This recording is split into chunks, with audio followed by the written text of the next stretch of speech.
मंत्री निर्मला सीतारमण आज मोदी सरकार 3.0 का पहला बजट पेश कर रही हैं। हमारे देश में हर साल बजट पर सभी लोगों की निगाहें टिकी रहती हैं, क्योंकि इसके आधार पर ही लोगों को कितना टैक्स का भुगतान करना पड़ेगा ये तय किया जाता है। बजट में लोगों को टैक्स से राहत की उम्मीद रहती है। क्या आप जानते हैं दुनिया में ऐसे कई सारे देश हैं जहां टैक्स लगता ही नहीं है, जहां आम जनता को टैक्स देना पड़ता ही नहीं है। अब आप सोच रहे होंगे कि अगर ऐसे देश मौजूद हैं तो आखिरकार इनकी सरकार चलती कैसे है। तो चलिए अब आपको बताते हैं इन देशों के बारे में और कैसे इनकी सरकार चलती है। नमस्कार, आप देखें द न्यूज़ 15 और आपके साथ में सुम्बिका। दुनिया की डायरेक्ट टैक्स फ्री इकोनॉमी वाले देशों पर नजर डालें तो इसमें सबसे पहले नंबर पर संयुक्त अरब अमीरात यानी कि यूएई का नाम आता है। ये सबसे अमीर देशों की लिस्ट में शुमार है। देश में जनता से किसी भी तरह का कोई व्यक्तिगत टैक्स नहीं लिया जाता है। इसके बजाय गवर्नमेंट इनडायरेक्ट टैक्सेस जैसे कि वेट यानी कि वैल्यू एडेड टैक्स और दूसरे चार्जेस पर निर्भर करती है। यूएई इकोनॉमी तेल और टूरिज्म की जगह से काफी मजबूत है। वहीं इस वजह से यूएई में लोगों को इनकम टैक्स से राहत दी गई है। दूसरे नंबर पर आता है बहरीन। अब बात दूसरे टैक्स की फ्री देशों की लिस्ट में शामिल बहरीन की है। इस देश में सभी जनता से कोई भी टैक्स वसूला नहीं जाता है। दुबई की तरह यहाँ की सरकार भी प्रमुख तौर पर इनडायरेक्ट टैक्सेस के बजाय डायरेक्ट टैक्सेस और अदर ड्यूटीज यानी कि अदर टैक्सेस पर निर्भर करती है। ऐसा माना जाता है कि ये तरीका देश के छोटे बिजनेसेस और स्टार्टअप्स के लिए बेहद अनुकूल साबित होता है और इससे इकोनॉमी में भी रफ्तार आती है। तीसरे नंबर पर आता है कुवैत। कुवैत भी टैक्स फ्री देशों के लिस्ट में शुमार है। यहाँ पर भी किसी भी तरह का कोई टैक्स आम जनता से नहीं लिया जाता है। कुवैत पूरी तरह से तेल पर निर्भर है। इस देश के इनकम का सबसे बड़ा स्रोत तेल है।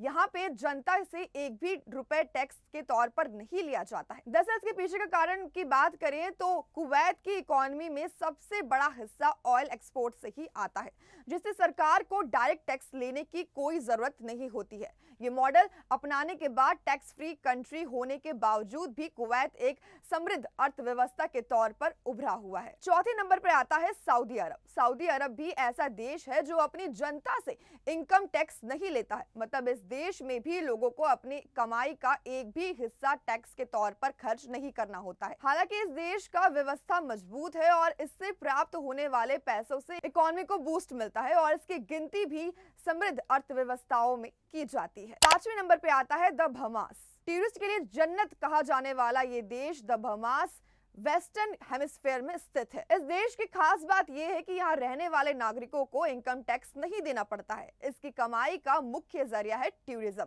यहाँ दुनिया भर से काफी ज्यादा मात्रा में टूरिज्म आते हैं। 6 नंबर पर है ब्रुनेई। यह इस्लामिक देश तेल के भंडार वाला देश है। ब्रुनेई इस्लामिक किंगडम दुनिया के साउथ ईस्ट एशिया में पड़ता है। यहाँ लोगों को किसी भी तरह का इनकम टैक्स नहीं चुकाना पड़ता है। मतलब यहाँ की सरकार अपनी जनता से इनकम टैक्स नहीं लेती है। 7वें नंबर पे आता है कैमैन आइलैंड। कैमैन आइलैंड एक छोटा सा देश है जो उत्तर अमेरिका महाद्वीप में कैरिबियन क्षेत्र में पड़ता है। यह टूरिस्ट के लिए भी काफी आकर्षक जगह है और काफी लोग यहाँ छुट्टियां मनाने पहुंचते हैं। सबसे खास बात यह है कि इस देश में भी किसी भी तरह का इनकम टैक्स नहीं देना पड़ता है। 8 नंबर पे आता है ओमान। बहरीन और कुवैत के अलावा खाड़ी देश ओमान भी इस लिस्ट में शामिल है। ओमान के जो नागरिक है उन्हें इनकम टैक्स नहीं देना पड़ता है। इसकी वजह ओमान का मजबूत ऑयल एंड गैस सेक्टर माना जाता है। 9th प्लेस पे आता है कतर।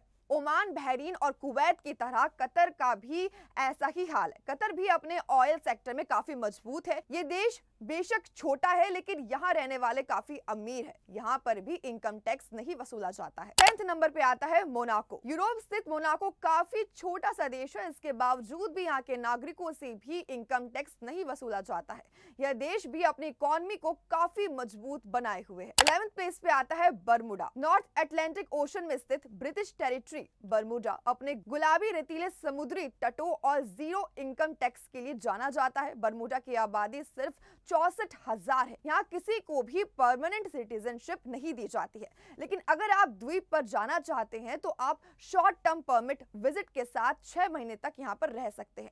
आप वहाँ वर्क परमिट पर भी रह सकते हैं जो आमतौर पर 1 से 5 साल के लिए जारी किया जाता है। 12th प्लेस पे आता है Nauru. Nauru south west Pacific ocean में एक छोटा सा आइलैंड है जिसका नाम सबसे पहले यूरोपीय नाविकों में सुखद द्वीप रखा था। हालांकि यह आइलैंड अपने मूल नाम के मुताबिक नहीं लगता है।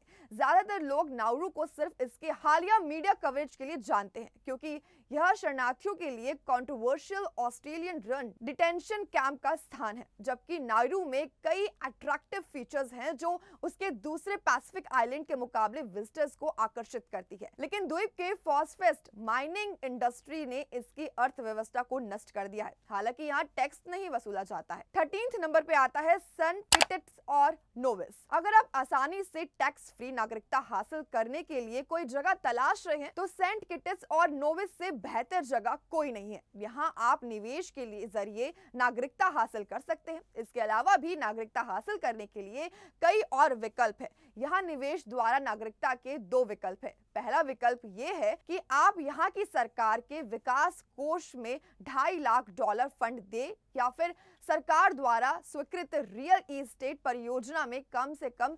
$40,000 का निवेश कर दे, या फिर निजी आवास में $80,000 का निवेश कर दे। फिर आसानी से आपको यहाँ की नागरिकता मिल जाएगी। 14th नंबर पे आता है सोमालिया। सोमालिया नाम सुनकर हैरानी आपको जरूर हुई होगी, क्योंकि ये दुनिया के सबसे खतरनाक देशों में से एक है। अल शबाब जैसे विद्रोही समूह सोमालियाई क्षेत्र में बड़े हिस्से पर नियंत्रण रखते हैं, जबकि देश विनाशकारी मानवीय संकट का सामना कर रहा है। लाखों लोग तीव्र खाद्य और सुरक्षा का सामना कर रहे हैं, और जो एनजीओ यहाँ काम कर सकते थे वे लगातार हमलों के बाद से देश के बाहर निकल चुके हैं। कबीले के विद्रोह के साथ साथ सूखे की स्थिति भी यहाँ के लोगों के लिए हालात मुश्किल बनाते हैं। यहाँ सरकार की तरफ से टैक्स नहीं लिया जाता है, लेकिन अल शबाब यहाँ पर लोगों से टैक्स वसूलता है और स्थानीय कबीले इसका विरोध करते हैं, जिससे संघर्ष हिंसक हो जाता है। हालांकि माना जा रहा है कि बहुत ही जल्द यहाँ पर टैक्स लगाया जा सकता है। 15th प्लेस पे आता है वानुअतु। वानुअतु अपनी सरकार को फाइनेंस करने के लिए टूरिज्म रेवेन्यू पर निर्भर है। यह उन कुछ देशों में से एक है जहां कोई टैक्स नहीं है और जहां पर आप जल्दी आसानी से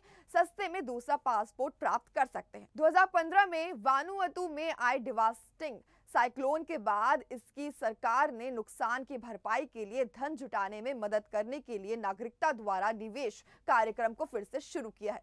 आज वानुअतु का नागरिकता द्वारा निवेश कार्यक्रम दुनिया में सबसे आसान में से एक है। कैरिबियन में इसी तरह के कार्यक्रमों की तुलना में काफी कम खर्चीला है और पिछले कुछ वर्षों में इसका पासपोर्ट काफी मजबूत हो गया। 16 नंबर पे आता है वेस्टर्न सहारा। आप शायद पश्चिमी सहारा नहीं जाना चाहेंगे, लेकिन इनकम टैक्स फ्री सभी देशों से इसका भी नाम आता है।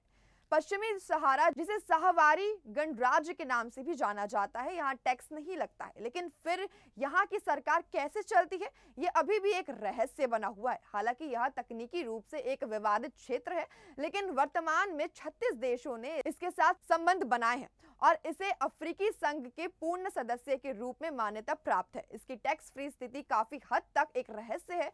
पश्चिमी सहारा के पास अपने प्राकृतिक संशोधन से इतनी इनकम नहीं है कि वह कर मुक्त राज्य को सब्सिडी दे सके और एक पर्यटन केंद्र भी नहीं है। फिर भी यहाँ पर टैक्स वसूला नहीं जाता है। तो हमारी आज की इस खास जानकारी में बस इतना ही। अब इस पर आपका क्या कहना है हमें कमेंट सेक्शन में जरूर बताएं। साथ ही देखते रहिए द न्यूज़ 15 वीडियो को लाइक, चैनल को सब्सक्राइब करना बिल्कुल ना भूलें।